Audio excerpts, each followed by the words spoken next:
Olá todo mundo, cá estamos de volta, eu sou Luffy Steffen e estou aqui em mais uma edição especialíssima do nosso Naftaluf, hoje com uma convidada pra lá de especial, que é a Rita Malô.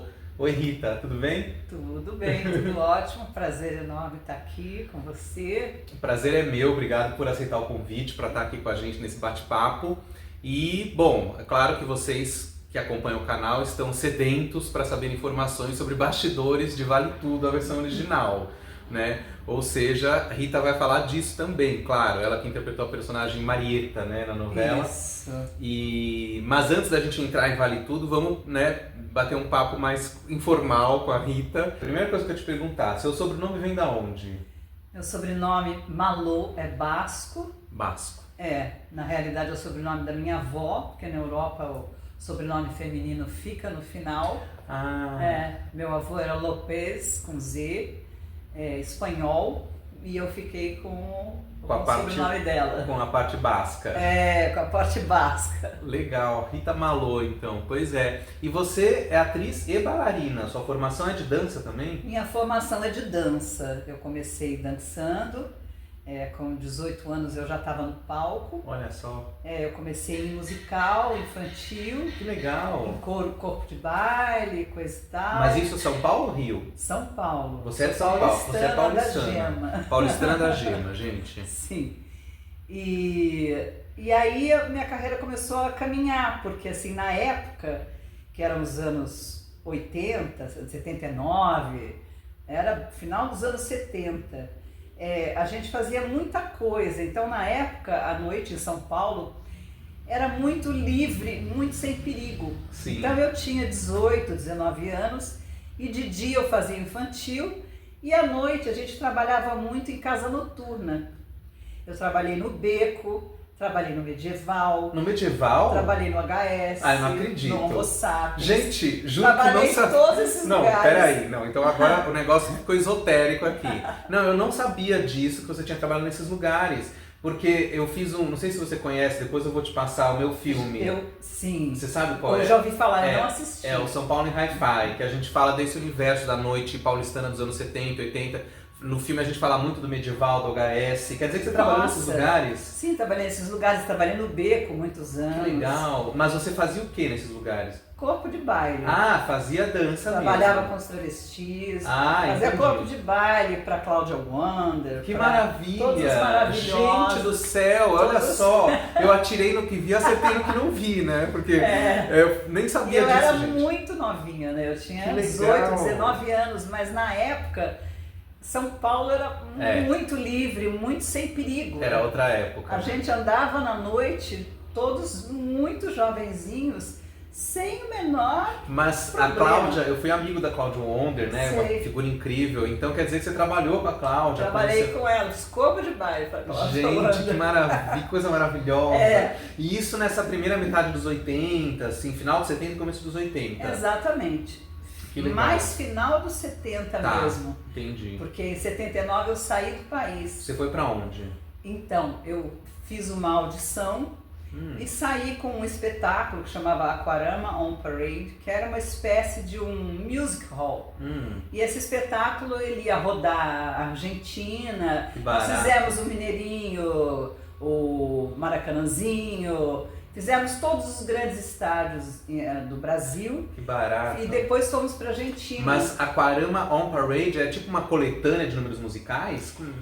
Aquarama on Parade, eu poderia dizer que era um circo de luxo. Tá. Tinha um London Ballet, que realmente eram as meninas de Bolshoi, elas eram todas de Londres, o corpo de baile. Que loucura. E quando chegou no Brasil, 2 ou 3 saíram e eles fizeram uma audição. Entendi, aí você entrou. Aí eu entrei.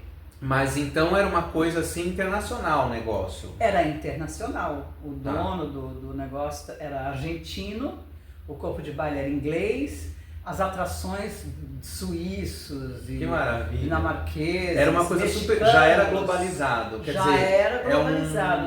É um pré-Cirque du Soleil, vamos dizer assim. Exatamente, que depois o Cirque du Soleil tinha esse perfil, né? Ser uma coisa bem uma Babel, né? E de foi pessoas. o primeiro que entrou e fez essa audição e começou.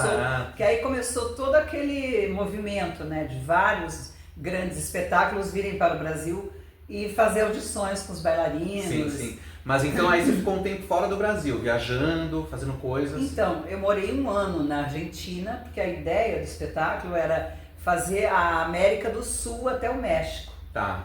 E do México, eu era muito jovem, eu estava casadinha na época, e a gente falou, vamos até o México, de lá a gente vai para os Estados Unidos. Só que o que aconteceu? O dono do empreendimento, ele era argentino. Quando chegou na Argentina, ele começou a se dar muito bem. Tinha um público imenso, a gente fez o Luna Park, depois fizemos Mar del Plata, e aí ele começou a traçar um roteiro pelo interior da Argentina. Para ficar lá mesmo. Para ficar lá mesmo. Eu com 19 anos, eu falei, gente, não foi isso que eu planejei. Não foi isso que eu planejei. E na Argentina, nessa época, tinha um movimento de dança, de musicais enorme. E eu, então, prestei uma audição para o sul da África. Minha nossa! Eu fui para Sun City, que na época foi o primeiro hotel 6 estrelas que existiu.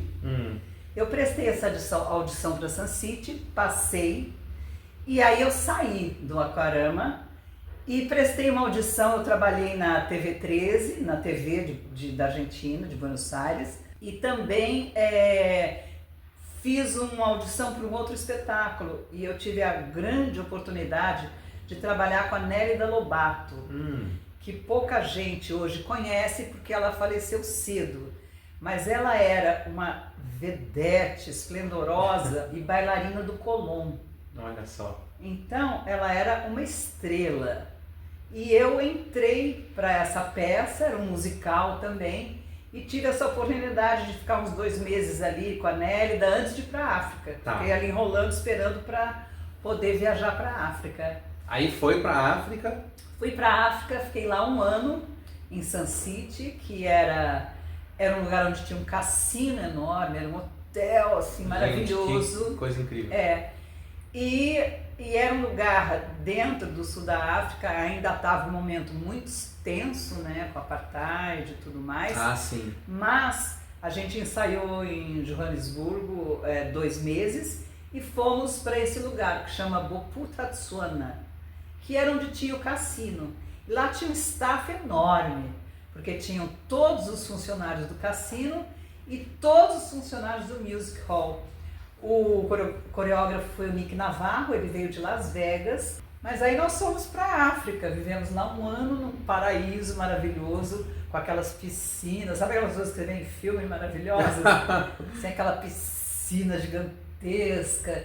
E a gente só se divertia, porque o staff, a gente morava, eles deram uma habitação pra gente, a gente morava afastado um pouco do hotel, numas montanhas, e morava todo mundo. A gente, os bailarinos, o pessoal do cassino, as showgirls, tudo. Que barato. Então, assim, foi um ano de muita alegria. E era gente do mundo inteiro, né? Que barato. Indianos, franceses, americanos, de tudo quanto era lugar do mundo, sabe? Então foi um intercâmbio, foi uma vivência muito bacana. Deve ser fantástico mesmo, né?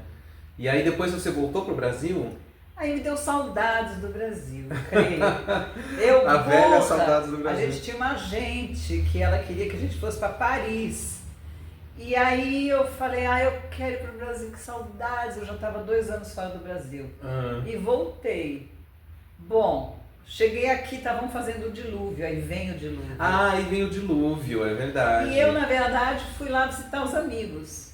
E quando eu cheguei lá, o produtor era um argentino com o qual eu tinha trabalhado na Nélida Lobato. O Billy Bond? O Spadoni. Não era o Billy Bond. Não, o Billy Bond produziu de anos depois. Porque ele remontou então, né? Já bem depois, né? Sei lá, 20 anos depois. Que já foi no Teatro 714 era e tal. O Spadoni, que era um argentino.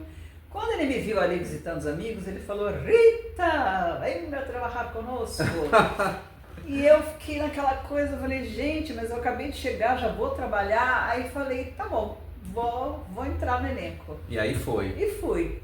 E Nós onde ficamos foi? 2 anos. 2 anos. Onde era? Era no Sérgio Cardoso. Era no Sérgio Cardoso. Ainda no Sérgio Cardoso antigo, Tá. que tinha uma plateia só enorme, que cabiam sim. 1000 pessoas, eu acho, né? E isso que época? 82, 81? Né? Isso foi por aí, 81. Começo dos anos 80. Começo dos anos 80. E depois? Depois já foi a televisão? Não, ainda teve um tempo. Daí o que aconteceu? Ele quis montar isso no Rio.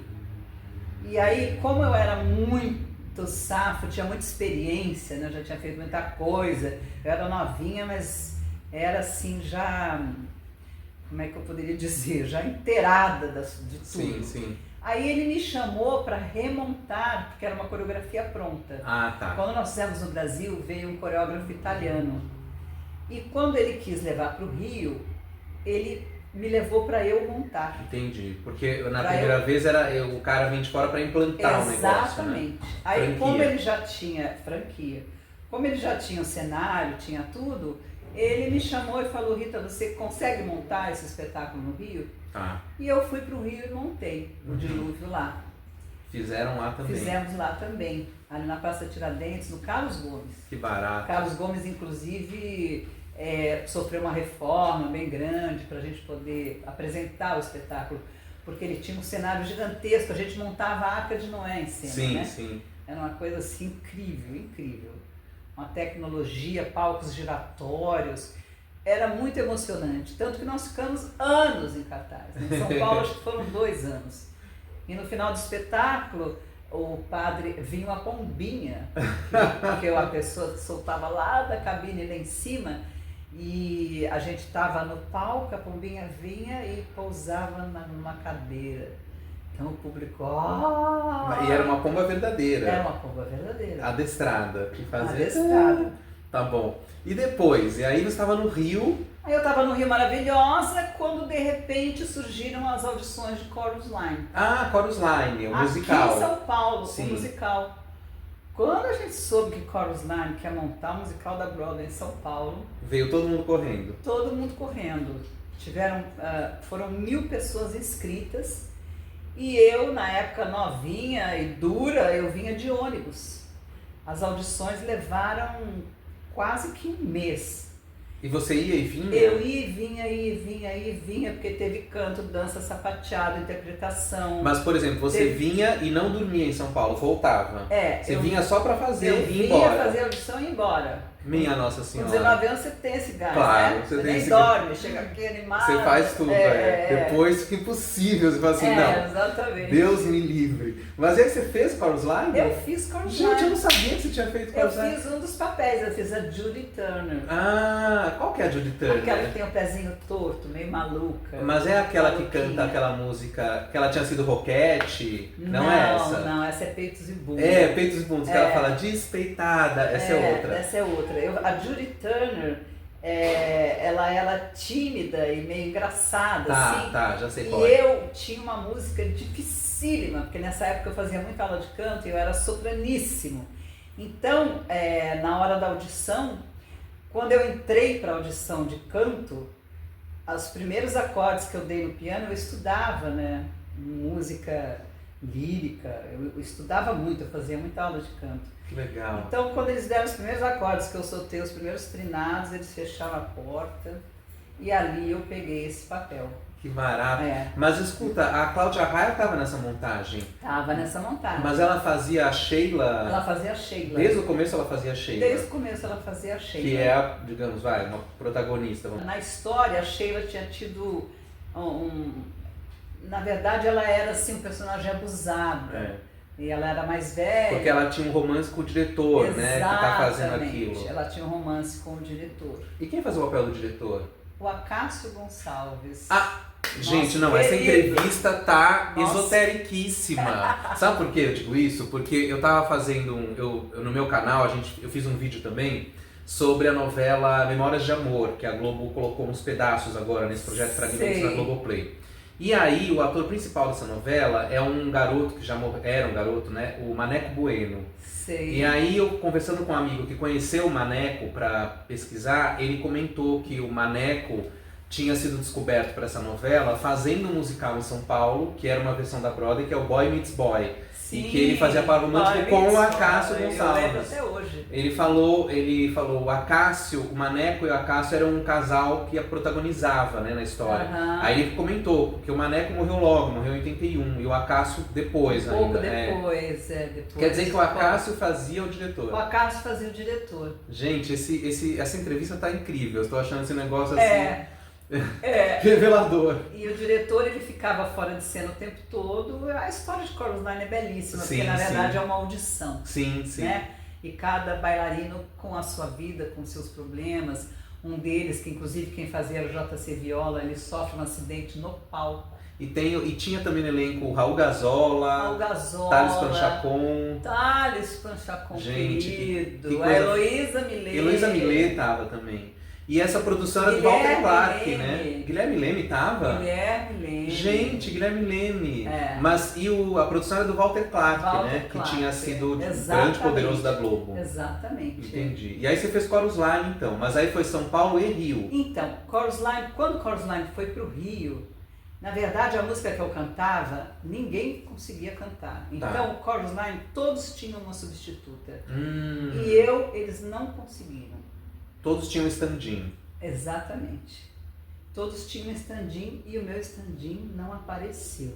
Porque a minha música era osso. Mas porque a música é super aguda? Super aguda, dissonante. Você é soprano. Sopraníssima. Você é sopranérrima. Agora eu não faço mais aula de canto, então sim, eu sempre tive voz assim mais grossa. Porque a voz ela baixa um pouco, né? Eu canto, né? Também, eu sou cantor também, estudei canto há muito tempo, agora também faz tempo que eu não canto. Mas eu também senti muito isso, que eu quando era mais novo fazia agudos e falsete, agora a voz vai abaixando. E também a gente para de fazer aula. Dá uma certa atrofiada, né? Claro, com certeza. Então eu passei muito tempo, nós tivemos uma renovação de contrato, onde eu renovei, como eu não tinha substituta, eu resolvi negociar, né, o meu salário. Para ir para o Rio? Não, para continuar aqui em São Paulo. Houve uma renovação aqui. Ah, entendi. E aí eles não quiseram? Não, renovaram. Renovaram. Não tinha quem fizesse o meu papel, entendeu? Não tinha quem cantasse a música que eu cantava. E aí fizeram audição com mais gente e tal. Aí acabou entrando uma menina que conseguiu cantar minha música. E quem era ela? A Patrícia, eu não me lembro o sobrenome dela agora, mas uma bailarina também clássica. Mas ela não se consagrou, não é famosa? Não, ela largou a carreira. E aí ela cantava a minha música, beleza, tudo bem. Quando foi para ir para o Rio de Janeiro, eles queriam me pagar a mesma coisa que eu já estava ganhando. Sim, entendi. Aí eu falei, gente, não dá. Eu já ganhava mais. Eu não ia mudar para o Rio de mala e cuia ganhando a mesma coisa. E nesse ínterim, o Roberto Lage, um diretor de teatro, sim, famoso, ele me pinçou do elenco e me chamou para fazer um espetáculo com o Luiz Gustavo, Tatá. Que era qual espetáculo? Abre as Urnas Coração. Foi na época das diretas. Das diretas, eu lembro desse título. E aí eu falei, gente, oportunidade maravilhosa. Sim. Porque eu parti, tudo bem que o Chorus Line você tinha papel, você cantava, interpretava, sapateava, fazia de um tudo. Mas aí eu parti para o teatro falado. Sim. Era um musicalzinho, né, que o Tatá estava se aventurando, né? E aí nós ficamos, nem sei quanto tempo cartaz, uns 6 meses. E eu acabei não indo com o Chorus Line para o Rio. Aí, como foi? Aí eu entrei na Companhia do Fagundes. Gente! Eu fiquei 2 anos na Companhia do Fagundes. Eu fiz Nostradamus e Cyrano. Ai, meu Deus do céu, gente, a Rita Malô é uma preciosidade. Esta mulher, olha, passou por todos os lugares, você fez todas as grandes produções. Da época. Que fantástico. Mas o que você fazia no Cyrano? Então, nós fazíamos mais ou menos coro, né? As freirinhas, que eram poucos papéis, porque era ele e a Bruna. A Bruna Lombardi fazia a Roxane. A Roxane, ele, e o resto eram... E quem fazia o bonitinho lá, o Cristiano? Ai, né, esqueci o nome dele. Era um loiro, esqueci totalmente. Depois a gente pesquisa. E eu tinha uma amiga de elenco, a Ana Kfouri, e a gente estava coçando. E nós começamos, vamos fazer um espetáculo, vamos fazer uma coisa nossa, uma linguagem diferente, uma coisa que não fosse assim, sabe, teatrão. Sim, sim.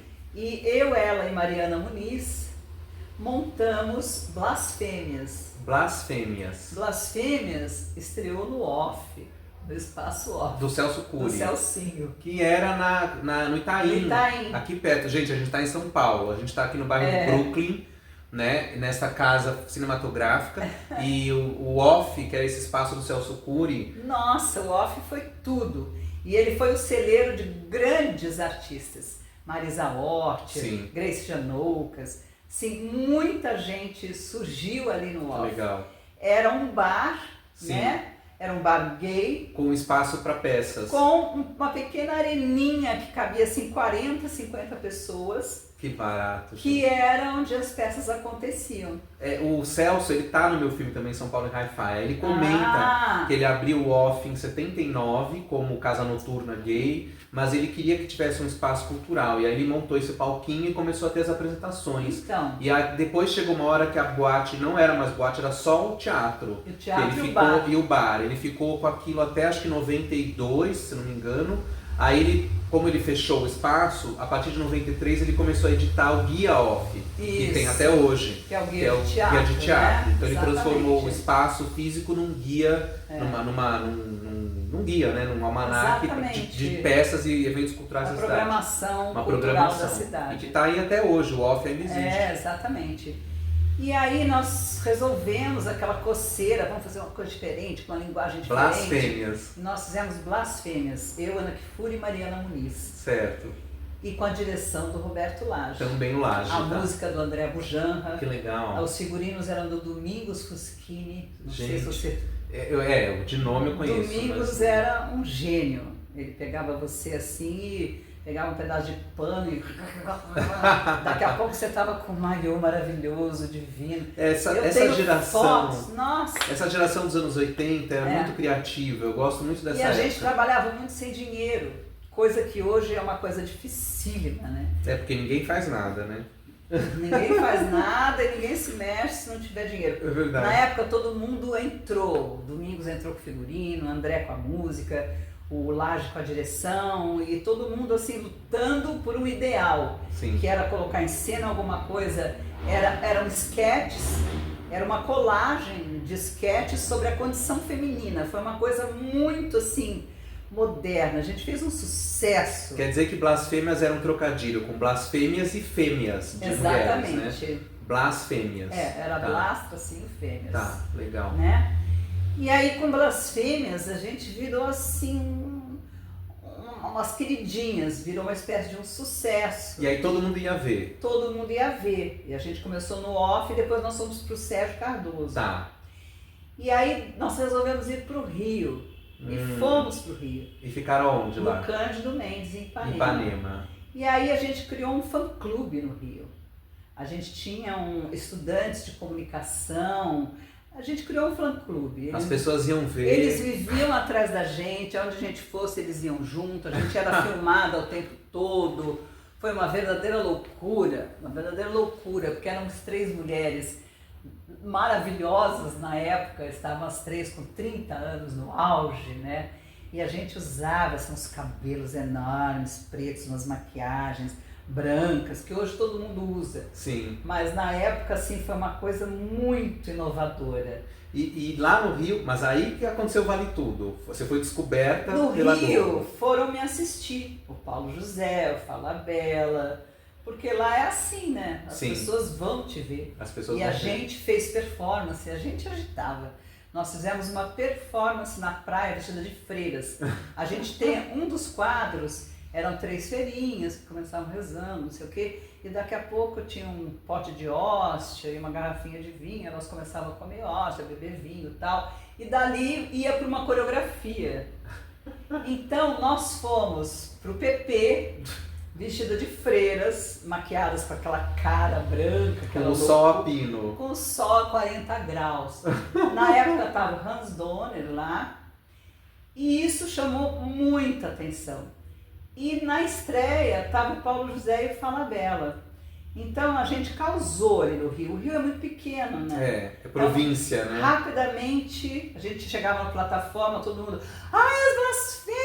gêmeas, sabe? Uma verdadeira loucura, gente, o que foi isso lá. Gente, a Plataforma é um restaurante, ainda existe, não sei. Existe. É um restaurante super tradicional da classe artística no Rio, né? Que é uma maravilha. E que no Plataforma, inclusive, tinha o show de mulatas, o Sargentelli, lembra? Sim. Que era uma atração turística, né, para turista. Mas tinha um restaurante embaixo, que todos os artistas, era o Fiorino, né? Fiorentina e o Plataforma. Eram os locais onde os artistas iam jantar. E aí me perdi. Vale Tudo. Alguém te convidou para um teste? Como é que foi? Então, Falabella foi me assistir. No dia seguinte eu recebi flores do Falabella. Falei, gente, como assim? Como assim flores do Falabella? E ele meio que ficou encantado comigo, sabe? Ficou uma coisa assim no ar, muito interessante. E a gente, quando foi ao Rio, a gente se propôs a não ir na Globo. Porque a gente já sabia que tinha aquela história no sofá, ficava todo mundo sentado no sofá, pedindo pelo amor de Deus para fazer um teste. Então vocês não queriam passar por isso? A gente falou, a gente não vai na Globo, entendeu? Nós estamos com uma peça bombando. Só que eles chamaram a gente para fazer um teste. Chamaram as 3? As 3. E quem dirigiu o meu teste foi o Falabella. Foi o próprio Falabella? Foi o próprio Falabella. E eu passei nesse teste. E esse teste já era para Vale Tudo? Para Vale Tudo. Gente, mas que coisa curiosa, eu não sabia disso. Quer dizer que o Falabella estava dirigindo o teste para Vale Tudo, embora ele não tenha nada a ver com a novela, né? Porque ele não dirigiu essa novela. Né? Mas lá dentro tem reveza muito, né? Entendi. Ele dirigiu o teste. E o que você fez do teste? Era o quê? Era uma cena de romântica. Mas não tinha nada a ver com a novela ainda? Não tinha nada a ver com a novela. Era outra coisa. Era uma cena romântica. Tá. Me envolvia e não era nada... se emocionava e chorava. Não era específico da novela, era uma outra coisa. Era um teste. Tá, daí de repente te chamaram, venha fazer Vale Tudo. Venha fazer Vale Tudo. E eu fui. Te chamaram pra fazer a Marieta, desde o começo. Desde o começo pra fazer a Marieta. E essa personagem, ela sai no começo, ela fica um tempo, sai da novela e volta depois, então, né? Essa personagem... Isso estava desde a sinopse? Não. Ah! Essa personagem eu ia fazer só 3 meses. E daí eu ia sair da revista Tomorrow, porque eu era secretária da revista Tomorrow, para entrar a Cássia Kiss. Porque a Leila vai trabalhar lá, é verdade. Exatamente, a Leila ia trabalhar lá. Então, por idas e vindas, de repente você foi convocada. A Marieta vai voltar, foi isso? Aí me chamaram. A Marieta vai voltar, ela vai entrar na trama. E eu armei um acidente com a Maria de Fátima, da Solange. A Solange capota no aterro do Flamengo. Mas você tinha contato com os autores? Não? Quem falava com você? É porque era tudo muito grande. O nosso núcleo era muito pequeno. Sim. Então nós éramos o pessoalzinho da revista da Tomorrow. Que era eu, Otávio Miller, o Adriano Reis, a Lídia Bronde e o Marcos Palmeira. Éramos um pequeno núcleo. Sim, era só aquele núcleo. Só aquele núcleo. Então, às vezes alguém vinha visitar Tomorrow, às vezes eu ia, por exemplo, eu fui tomar satisfações da Maria de Fátima numa festa da Leila. Na casa do Marco Aurélio, Na casa do Marco Aurélio. Eu tava vendo isso, que inclusive essa cena que ela discute com a Fátima é o capítulo 155. A novela tem 204 capítulos. Quer dizer que a Marieta ficou 3 meses de novela, saiu. Aí ela volta nesse período já. E fica mais, acho que fica até o final. 4 meses até o final. Porque eu vi que ela, na cena do capítulo 155 é esse capítulo que ela vai na casa do Marco Aurélio falar com a Fátima. E fala. A Fátima e é ótima essa cena, que ela fala, a Marieta fala. Eu quero saber se você mexeu no carro da Solange. E a Fátima bate boca com ela. Percebe que ela foi envolvida, porque uma a Marieta era boazinha. E ela foi envolvida pela Maria de Fátima numa trama diabólica para acabar com a vida da Solange. Que elas queriam matar o bebê da Solange no acidente, né? E aí não conseguem, porque o bebê não morre. E por causa disso a Fátima se estrepa, porque o Sardinha fica sabendo de tudo, a Marieta conta, e aí ele resolve desmascarar a Fátima, né? Porque é ele que desmascara ela pro Afonso. Exatamente. Como é que foi trabalhar com essas pessoas? Esse núcleo deve ser uma delícia, o núcleo da Tomorrow, né? O núcleo da Tomorrow era ótimo, todo mundo se dava super bem e era muito divertido, né? E é muito legal, porque, por exemplo, quando tem uma festa, um evento, agora acho que não mais, mas na época a Globo promovia. Vinha assim aquele buffet, sabe? Nossa, nós tivemos uma festa na Tomorrow que a gente não acreditou. aqueles docinhos. Ah, então era tudo verdadeiro. Tudo e verdadeiro. vocês comiam as coisas mesmo. Gente, que maravilha. E assim, já que você está nesse núcleo da Tomorrow, eu tenho que perguntar sobre a Lídia. Como era trabalhar com a Lídia? Porque todo mundo ama a Lídia Brond, né? Era ótimo. Ela era ótima. Ótima. Todo mundo tranquilo. Foi um núcleo assim onde não aconteceu nenhum atrito. Nós éramos unidos, legal. Tudo corria bem. Se você sentia na época, nossa, estou fazendo parte de uma super novela, dava para perceber isso? Não. Ah, era isso que eu queria saber. Não. Isso veio mais com a distância. Isso veio depois e com o final e a morte do Odete Roitman começou a virar um negócio enorme. Sim, entendi. Né? Mas na época a gente estava fazendo uma novela. Tá. Não tinha noção de que era tudo isso. Aliás, porque quando você chega, né, ali na Globo, tem uma coisa assim, as pessoas meio que não dão muita bola pra você, sabe? Você fica meio jogado às traças. Quando você tá chegando na Globo. Então eu senti isso muito na pele, porque ninguém queria bater texto, ninguém queria saber nada.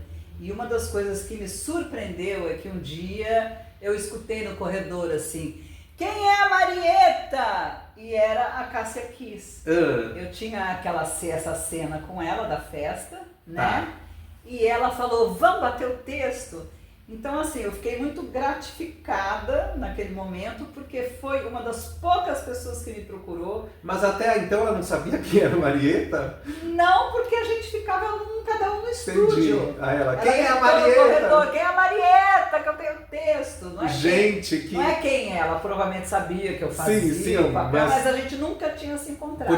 Mas essa coisa que você falou de chegar, então é meio que, entre aspas, um pouco selva, assim, você chega... É um pouco selva. É um pouco selva, tipo, salve-se quem puder. Salve-se quem puder. Você não é recebida de braços abertos porque você é uma novidade, é um ser estranho, você é uma concorrência. Ah, entendi. Quer dizer, uma pessoa nova pode tomar o lugar de alguém que já está lá. Exatamente. Então eu tive hostilidade de algumas atrizes muito grande. E tinha ensaio, por exemplo, o Denis Carvalho dirigiu algumas cenas suas, ou nunca era ele? Era o Denis, o Mauro Mendonça Filho. O Mauro Mendonça Filho estava de estagiário ainda nessa época. Tinha o Ricardo Waddington. O Ricardo Waddington, né? E o Ivan, esqueci o sobrenome do Zettel. Ivan Zettel. Sim, ele também dirigiu. Eram os 4 e eles se distribuíam pelos estúdios e pelas cenas. E eu gravando. Né? Eu lembro que teve um momento muito legal que a gente foi para Búzios, para um hotel que tem numa ilha lá, e todo mundo foi para lá. Que é a pousada da Laís e da Cecília. Exatamente. A Tomorrow vai toda pra lá fazer lá. Não sei o que, na fazer, fase inicial. Não me lembro o que era, mas foi uma experiência muito bacana. Muito que legal. Bacana. E aí, depois disso você fez Top Model, logo depois, né? Logo depois eu fiz Top Model. E aí, como é que foi? De repente te chamaram para Top Model? Me chamaram Top Model, eu era bailarina, né, ainda, atriz, bailarina. E Top Model tinha um papel que eu fazia com o Chiquinho Brandão, que fazia o Grilo. Sim. E eu fazia uma bailarina de boate. Eu era tipo assim, uma biscatinha, né? A Magali. A Magali. Sim. Eu era manipulada por ele, sim, né? Eu era de boa índole, porém eu fazia um monte de coisas, servicinhos. Então quer dizer, tinha que dançar. E aí você dançava, era a pessoa certa. Sim, eu tenho uma cena de New York, muito legal, que eu tenho isso gravado. Na boate, né? Quer dizer, ela dançava em inferninhos, né? Uma coisa meio assim. Dançava em inferninhos. E ele era um marginal, né, na história. Ele era um bandidinho, um marginal. Aí depois ele morre na história. E ela começa a se envolver com o Marvin, que era um gay, né? Um personagem gay. Gaysérrimo, né? E o Miguel Magno, maravilhoso, que vinha do Teatro de São Paulo também. Exatamente. Do Besterol e tudo mais. Exatamente. Ele fez uma peça importantíssima que eu não me lembro agora. O Quem Tem Medo de Talha Fausta. Exatamente. Que era ele e o filho do Manuel Carlos, que já faleceu, o Ricardo Almeida. Isso. E eles também fizeram história com essa peça. Nossa, estouraram, né? E o Miguel Magno, ele fazia o Marvin. que era uma espécie de gerente geral Da Covery, que era uma marca. A grife lá, Grife, que comandava a história, né? E eu entro lá e todo mundo com muita, né, reticências assim, com a minha presença, porque o Grilo Força, ele tinha uma história com o Taumaturgo. Eles eram amigos. Taumaturgo tinha. Ele chantageava. Estava meio amarrado, exatamente. Mas então ele coloca a Magali lá dentro para ela investigar? Não, coloca ela lá dentro para dar um trabalho para ela. Ele me leva lá, tem essa cena, ele... faz um teste com a Magali. Aí o Marvin, tá bom. Aí ele vai e eu faço um teste assim de maiô, bem Você fez a cara do Miguel Magno, igualzinho. Bem vagabunda, entendeu? E ele, mas nós vamos por isso aqui, né? E o outro, pode contratar. E eu fico trabalhando na Covery. E muito amiga do Miguel, eu não tinha onde morar, era uma abandonada, né? Porque o Grilo sai um pouco, me larga. E eu vou morar com o Miguel Magno, ele me convida. Ela vai morar com ele. Eu vou morar na casa dele. E aí rola essa camaradagem e tal. Aí rola uma camaradagem e ele começa a se envolver, porque ela fica muito grata e muito romântica e beija ele. Mas então essa coisa do ex-gay, que hoje esse assunto é muito maluco, né? Porque se fosse hoje, o Marvin não ficaria com ela. Não, porque seria uma coisa politicamente correta. Ele tem que ser hétero, ele não pode ser gay, porque qual o problema? Exatamente. Mas na época ele vira um hétero, entre aspas, né? Vai casar com ela. Exatamente. Inclusive ela pega ele no telefone falando com os amigos, não vou hoje na boate e tal, não sei o quê. E aí eu fico chateada. Ele vai mudando de vida. E ele, Magali, você tem que entender que eu levava essa vida antes, não sei o quê. Então assim... Eu lembro que no final aparecem os pais do Marvin. E eu grávida. A Magali fica grávida? Eu fico grávida, com o barrigão enorme, e nós vamos visitar os pais. Que eram a Aida Gomes e o Felipe Caroni, que faziam os papéis. E eles felicíssimos, né? Porque finalmente o filho... Então a Magali termina mesmo com o Marvin. Termina com o Marvin, casada com o filho. Gente, que engraçado. E Top Model também é uma novela que marcou muito, né? Nessa virada foi maravilhosa. Olha, eu vou te falar, eu tenho um fã-clube de Top Model, que são os meninos entre 40 e 45 anos. E nessa época, como a Magali era vagabundinha, né, entre aspas, então eu tinha umas cenas de sutiã, umas coisas meio sensual, ela era toda meio assim. E esses meninos eram adolescentes na época. Então é muito engraçado, porque eu encontro, muitos ficaram meus amigos. Por causa disso. Por causa disso. E depois? Depois você não fez mais novela, ou fez? O que aconteceu? Eu fiz uma participação em Felicidade, fiz uma participação em Yaya e Urca, que foi um seriado maravilhoso. Maravilhoso.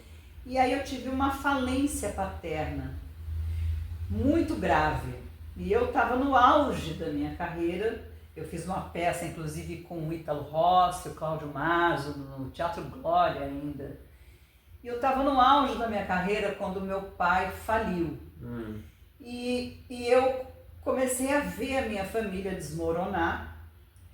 Eu chegava na casa dos meus pais, abria a geladeira, não tinha nada. E eu cantando e dançando linda. Então, assim, eu não consegui ver aquilo acontecer sem que eu fizesse alguma coisa. Então, no auge da minha carreira, eu larguei. Larguei para fazer alguma coisa que me desse dinheiro para eu poder dar um suporte para minha família. Então, o que eu fiz? Eu tentei continuar com a carreira, comecei a ensaiar uma peça e abri um escritório de representação de moda em Ipanema, com marcas muito fortes de bolsas e sapatos de couro, e eu desenvolvia produtos. E nisso, assim, financeiramente, eu me dei muito bem. E aí deu certo. Aí deu certo, eu consegui dar esse esteio, esse sustento à minha família, e fiquei naquele vácuo, né, na carreira, porque eu comecei a ensaiar uma peça, só que não dava. Porque eu comecei a ensaiar a peça para estrear no Rio, daqui a pouco eles iam estrear no interior. Eu abri um showroom, como é que eu ia de repente, um mês fecha, um mês abre, um mês... As coisas não funcionam assim, né? É verdade. Então eu acabei largando a carreira por um período para cuidar desse showroom e poder dar sustento para minha família. o que aconteceu? A coisa foi vindo tão profundamente, aquela ausência, né, de fazer daquilo que eu amava, que eu tive um câncer. Por causa disso? Por causa disso, de frustração, de não estar fazendo o que eu amava. Eu tive um câncer de mama do lado esquerdo, e quando eu tive esse câncer de mama, eu falei, foda-se. Eu chutei o pau da barraca, fechei meu escritório e vim para São Paulo fazer teatro. Cheguei aqui, eu produzi 2 espetáculos, eu cheguei produzindo. Falei, dá licença que a morte bateu na minha porta, então ter logo que... Aí a gente vê a urgência, né? E o quanto a vida é um sopro e quanto as coisas são rápidas. Então, nesse momento, eu larguei tudo e voltei para o teatro, sabe? E montei um espetáculo muito legal, que inclusive a Cláudia Anders tinha feito no Teatro Bexiga, que era O Gosto da Própria Carne. Tá, ela tinha feito lá nos anos 80. Lá nos anos 80. E eu remontei, né, eu acho que era, não me lembro o ano, mas foi recente, era 2017 que nós começamos a ensaiar. Sim. E aí eu mudei para São Paulo e falei tchau, voltei para o teatro, né? E me apaixonei novamente. Eu fui casada 7 vezes, né? Nossa, 7 vezes? Então agora você está na 7ª vez. Estou na 7º casamento e um funeral. Igual ao filme. Mas aí você está morando com ele em Minas, é isso? Eu estou morando com ele em Minas. Foi uma paixão, assim, fulminante. E vocês têm um espaço cultural, um restaurante? Então, eu abri um espaço cultural em Ayuruoca. É um dos 7 portais sagrados do sul de Minas. Minha nossa! É uma cidade que fica dentro de um parque estadual, é uma reserva. Lá tem onça. Minha nossa! Como chama o lugar? Ayuruoca. Ayuruoca. Ayuruoca é a casa do papagaio de peito roxo, porque é uma espécie que só tem lá. Tá, e está em extinção, claro. Está em extinção. Então, eu fui para lá com a proposta de abrir um espaço artístico e levar a arte, sabe, para um lugar que não tinha. Mas já completou um ano agora, né? Eu já levei diversas atrações, infantil, palhaço, stand-up. Mas então é um restaurante e espaço cultural. Exatamente. E como chama o espaço? Casa da Atriz. Casa da Atriz. E tem Instagram, tudo? Tem Instagram e tudo. E chama Casa da Atriz porque quando eu estava em obra, tudo que chegava lá embaixo, que tem uma mercearia e tal, eu chegava, onde é esse lugar? Maria Rita Lopes Malu, que é meu nome, né? Aí a pessoa, é ali em cima na Casa da Atriz. Então tudo que chegava lá era assim, onde é esse lugar? Na Casa da Atriz. E aí então, ficou Casa da Atriz. Eu falei, gente, eles puseram o nome, meu espaço. Casa da Atriz. E aí ficou Casa da Atriz, e isso é um nome muito forte que pegou muito. Mas então esse lugar é tipo aquele, sabe Bagdá Café, aquele filme? Sim. É tipo Bagdá Café, que eles começam fazendo as performances. Então, por exemplo, uma pessoa quiser conhecer o seu espaço, ela pode ver no Instagram a programação e ela vai lá, come, assiste, é aberto ao público, tem que ver a programação. É aberto ao público. Desculpa a pergunta, você tem quantos anos agora? 60 aí? Acabei de fazer 66. 66, agora em março. Agora em março. Gente, você, então é assim... 14 de março. Ainda tem muita lenha para queimar. Tenho muita lenha para queimar, porque eu tenho muita força. E eu tive, agora em dezembro, eu operei de um 2º câncer. Minha Nossa Senhora. Eu operei em dezembro, eu fechei meu espaço durante 2 meses, mas já voltei, já reabri com tudo, entendeu? E tô casada novamente, né? Meu companheiro é meu querido, meu braço direito, é muito mais jovem do que eu, é um fofo, é um querido, e a gente se apaixonou loucamente, resolveu, ele também é meio Rastafari, ele tem toda uma ideologia. Então quando eu falei para ele, vamos morar no mato, ele falou, é o meu sonho, entendeu? E fomos nós parar lá naquele mato. Que maravilha. Pois é, então Marieta de Vale Tudo está lá, escondida num recanto paradisíaco, né, no sul de Minas, perto de Caxambu, com o espaço Casa da Atriz. Eu conversei aqui com a Rita Malô, essa figura fantástica, com muita história de vida, de arte, de cultura, né? Vocês viram, olha quanta história que ela tem, gente, realmente muito legal. Eu não sabia muita coisa, né? Eu sabia algumas coisas, mas fiquei sabendo durante o papo, achei fantástico, assim, que legal, muito legal a sua história. Espero que venha muito mais coisa aí, coisas boas. Eu também espero, porque energia, força, pra isso eu tenho. Energia, tô vendo, tá? Ele tá firme e forte. Eu sou a coroa, eu tenho 66 com cabeça de 40. É isso aí, legal. Corpinho de 45. Bom, gente, então obrigado, continue ligado com a gente, acompanhem a Rita no Casa da Atriz, né? Casa da Atriz no Instagram, é Casa da Atriz Espaço Cultural. Isso, e tem o meu Instagram pessoal, Rita Malô Atriz. É isso aí, obrigado Rita, então, Obrigada adorei, você, querido. Obrigado e sorte aí nos projetos, muita arte, muita vida e seguimos aí na luta, né? Seguimos em frente, vamos sigamos, em frente. como diz uma amiga minha. Sigamos, porque vem, tá legal. Enquanto eu estiver viva eu vou estar fazendo. Tamo aí. Tá bom, é isso, gente. Obrigado pela audiência e até a próxima. Inscrevam-se no canal, mandem críticas, comentários, sugestões. Então até a próxima, gente. Até!